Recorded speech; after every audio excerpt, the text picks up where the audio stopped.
এমন একটি গাছ সম্পর্কে আলোচনা করতে যাচ্ছি যে গাছ থেকে কৃষকরা বা যে কোনো কেউ কোটিপতি বা আরবপতি হতে পারেন।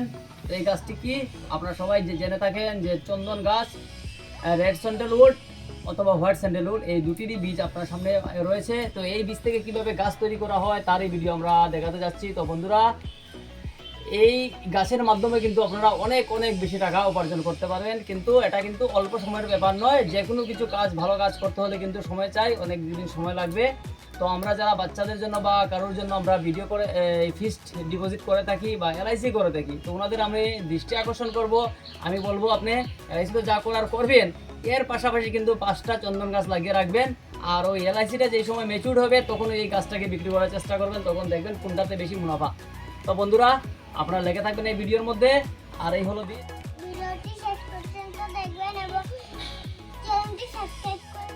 তো চন্দনের বীজ থেকে চারা তৈরি করার একদম প্রথম কাজ হলো বীজকে প্যাকেটিং খুলে তারপর কি করতে লাগবে, এটাকে রোদে শুকিয়ে নিতে লাগবে। তো যারা চন্দনের বীজ সম্পর্কে ধারণা নেই, তো আমি বলে দিচ্ছি, এই হলো সাদা চন্দনের বীজ, এগুলো হলো সাদা চন্দনের বীজ।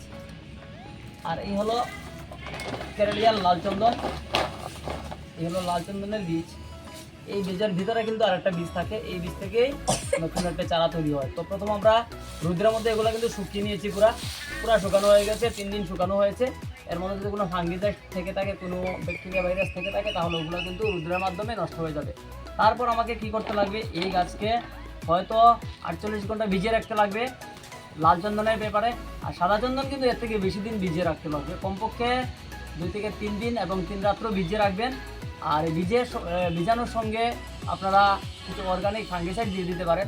তো আমি যেটা দিয়েছিলাম, সেভিকো অর্গানিক কোম্পানির গো ফাঙ্গিসাইড বলে একটা পাউডার আছে, এই পাউডারকে দিয়ে তারপর ভিজিয়ে দিয়েছি। তো বন্ধুরা, চলেন আমরা দেখছি বীজাণুর পর কী হয়েছে। এদিকে থেকে নিলাম কিছু গাছ, দেখেন কিছু বীজ উপরে কিন্তু রয়ে গেছে, আর কিছু বীজ আছে নিচে যেগুলো বীজ আছে, এই বীজ কিন্তু একদম পরিপক্ক এবং একদম খুব ভালো মানের। আর উপরে যেগুলো আছে এগুলো কিন্তু বেশি ভালো নাও হতে পারে। ঠিক আছে, এগুলোকে আমরা ফেলে দিতে পারি, এগুলোকে আমরা ফেলে দেব। আমরা কয়েকদিন ভিজানোর পর দেখেন গাছের অবস্থা, বীজের অবস্থাটা, প্রত্যেকটা বীজ কিন্তু এইভাবে ফেটে যাচ্ছে। তখনই মনে করবেন যে না, বেচানো ঠিক মতো হয়েছে। তারপর আমরা 2 দিন এটাকে একটা কাপড় দিয়ে বেঁধে রাখবো। বীজকে যে ভিজানোর সিস্টেম, তো আমরা এখানে এই কোম্পানির গো ফাঙ্গিসাইড বলে একটা পাউডার আছে, আর এর সঙ্গে আমরা দিচ্ছি এই সাব পাউডার। এই দুটি পাউডার মিক্সড করে আমরা জলের মধ্যে ভিজিয়ে দিচ্ছি।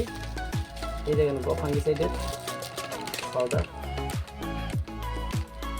এটাকে আমরা ভিজিয়ে দেবো জলের সঙ্গে। দেখুন জলের কালারটা এই হয়ে গেছে। আর পোকা না ধরার জন্য, বিছে বা পিঁপড়ায় না খাওয়ার জন্য আমরা এর সঙ্গে দিয়ে দিচ্ছি কিছু সাব পাউডারকে। ঠিকই গেল,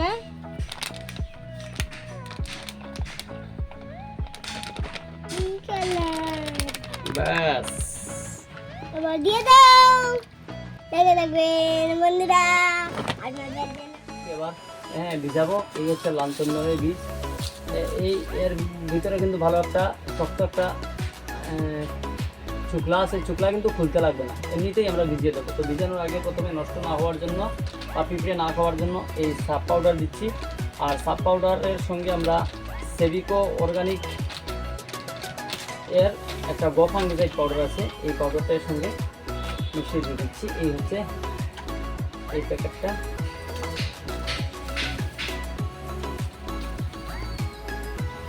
এই এটা দেওয়ার সঙ্গে সঙ্গে কিন্তু এটা কালারটা একদম লাল কালচে কালারের জল হয়ে যাবে।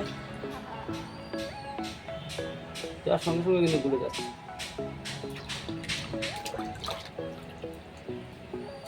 দেওয়ার পর গুলে এগুলোকে ভিজিয়ে দেবে।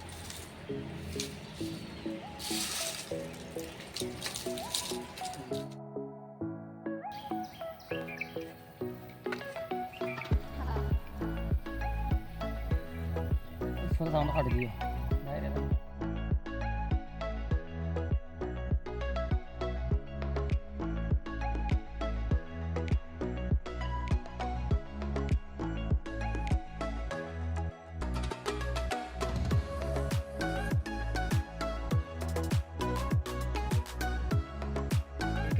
হচ্ছে ভালো করে ঢেকে, যাতে জার্মিনেশনটা খুব ভালো হবে। তার উপর আমরা ইট দিয়ে একটু চাপা দিয়ে দেব। বাস, এই হলো কমপ্লিট। এই হলো হোয়াইট স্যান্ডেলউড। তো হোয়াইট স্যান্ডেলউড কীভাবে তৈরি করা হয় তার সম্পূর্ণ প্রস্তুতি। আর এই সুন্দর সুন্দর সাদা চন্দনের চারা, এরকম পরিপক্ক চারা তৈরি হবে।